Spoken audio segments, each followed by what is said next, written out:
តើអ្នកទាំងអស់គ្នាធ្លាប់ដាំដំណាំហើយខាតបង់ទាំងអស់ទេដោយសារតែបានទិន្នផលមិនល្អឬក៏ដោយសារសត្វល្អិតវាយប្រហារថ្ងៃនេះខ្ញុំនឹងប្រាប់អ្នកទាំងអស់គ្នាពីវិធីមួយដែលអាចជួយឲ្យអ្នកទាំងអស់គ្នាកាត់បន្ថយហានិភ័យនិងអាចបង្កើនទិន្នផលដំណាំការពារសត្វល្អិតនិងជួយបង្កើនចំណូលដោយគ្រាន់តែដូរវិធីដាំបន្តិចតែប៉ុណ្ណោះសួស្តីអ្នកទាំងអស់គ្នាស្វាគមន៍មកកាន់ Channel រៀនពីកសិកម្មថ្ងៃនេះខ្ញុំនឹងប្រាប់អ្នកទាំងអស់គ្នាពីការដាំដំណាំចម្រុះតើការដាំដំណាំចម្រុះគឺជាអ្វីតើការដាំដំណាំចម្រុះផ្ដល់នូវអត្ថប្រយោជន៍អ្វីខ្លះសូមអ្នកទាំងអស់គ្នាជួយ Subscribe ដើម្បីទទួលបានចំណេះដឹងកសិកម្មថ្មីបន្តទៀតណាអញ្ចឹងយើងចូលដល់ប្រធានបទទាំងអស់គ្នា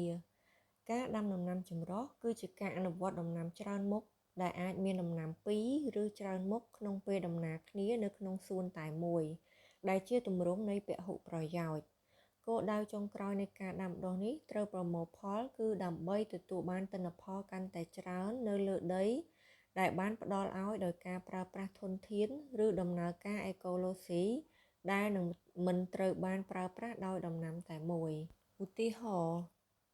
យើងអាចដាំដំណាំសណ្តែកគួរដាំចម្រុះជាមួយដំណាំពោតឆៃថាវនិងពពួកស្ពៃស្លឹកយើងអាចដាំដំណាំពោតជាមួយប៉េងប៉ោះត្រប់ម្ទេសពពួកសណ្តែកដែលមានដើមទាបត្រសក់ស្រូវល្ពៅត្រឡាចយើងក៏អាចដាំល្ពៅចម្រុះជាមួយពពួកសណ្តែកពោតពពួកស្ពៃនិងផ្ទីយើងអាចដាំពពួកស្ពៃស្លឹកជាមួយនឹងខ្ទឹមផ្ទីជីនាងវងម្រះព្រៅយើងអាចដាំស្ពៃផ្កានិងស្ពៃក្តោបជាមួយពពួកខ្ទឹមជីនាងវងម្រះព្រៅចំណែកឯដំណាំឆ្លាស់ក៏ជាផ្នែកមួយនៃការដាំដំណាំចម្រុះដែរបងប្អូនអាចទៅមើលវីដេអូមុនដែលខ្ញុំបាននិយាយអំពីដំណាំឆ្លាស់រួចហើយអញ្ចឹងដំណាំឆ្លាស់គឺជាការអនុវត្តការដាំដំណាំប្រភេទឬគ្រួសារផ្សេងគ្នាក្នុងរងតែមួយតាមលំដាប់នៃវដ្តជីវិតរបស់ដំណាំការអនុវត្តនេះកាត់បន្ថយការពឹងផ្អែកនៃការដាំដំណាំលើបណ្ដុំនៃសារធាតុចិញ្ចឹមកាត់បន្ថយការប្រើប្រាស់ធាតុចូលកសិកម្មជីនិងថ្នាំគីមីកសិកម្មដើម្បីគ្រប់គ្រងសត្វល្អិតជំងឺនិងស្មៅដែលបានបន្សល់ទុកពីដំណាំវគ្គមុននិងបង្កើតភាពធន់ទ្រាំរបស់ដំណាំ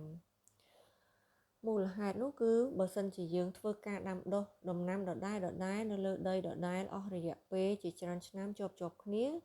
នោះនឹងធ្វើឲ្យដីមានសារធាតុចិញ្ចឹមមួយចំនួនថយចុះបន្តិចម្ដង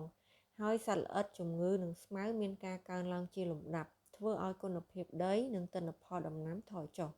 ការដាំដំណាំឆ្លាស់ដែលបានរៀបចំយ៉ាងល្អអាចកាត់បន្ថយតម្រូវការជីថ្នាំកសិកម្មនិងថ្នាំកម្ចាត់ស្មៅដោយប្រើប្រាស់សេវាកម្មប្រព័ន្ធអេកូឡូស៊ីពីដំណាំចម្រុះលើសពីនេះ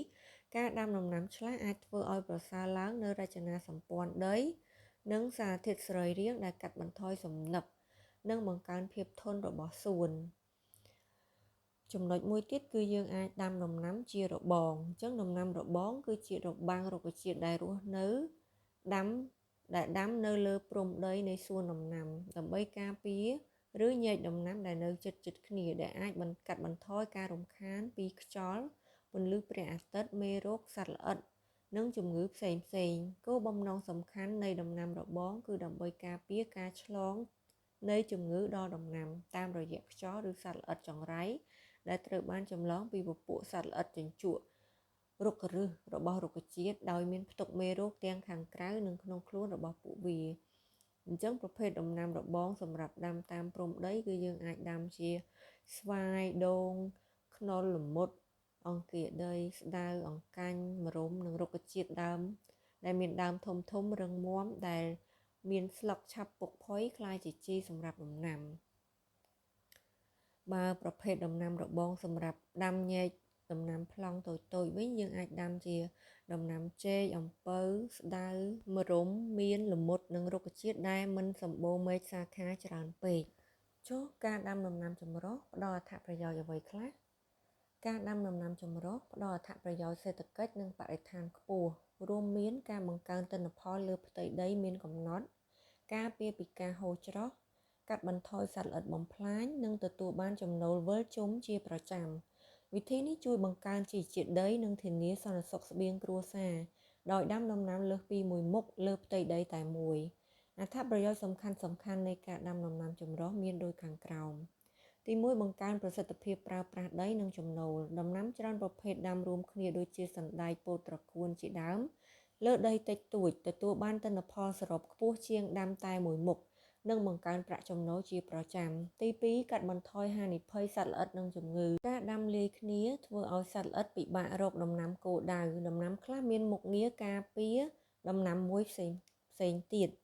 ទី3ជួយថែរក្សាគុណភាពដីដំណាំចម្រុះជួយកាត់បន្ថយស្មៅចង្រៃការពារសំណើមដីនិងបង្កើនជីជាតិដី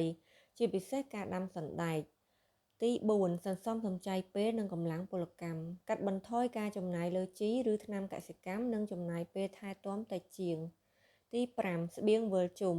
ទទួលបានផលដំណាំផ្សេងគ្នាបន្តបន្ទាប់គ្នាមិនដាច់ស្បៀងសម្រាប់ប្រើប្រាស់ក្នុងគ្រួសារសរុបមកវិញគឺការដាំដំណាំចម្រុះគឺមានអត្ថប្រយោជន៍ច្រើនមែនទែនអញ្ចឹងបើសិនជាអ្នកទាំងអស់គ្នាមានផ្ទៃដីដែលអាចធ្វើកសិកម្មបានជៀសវាងដែលយើងដាំដំណាំមួយមុខយើងមកដាំដំណាំចម្រុះទៅគឺយើងអាចទទួលបានផលច្រើនអាចថែរក្សាគុណភាពដីផងហើយ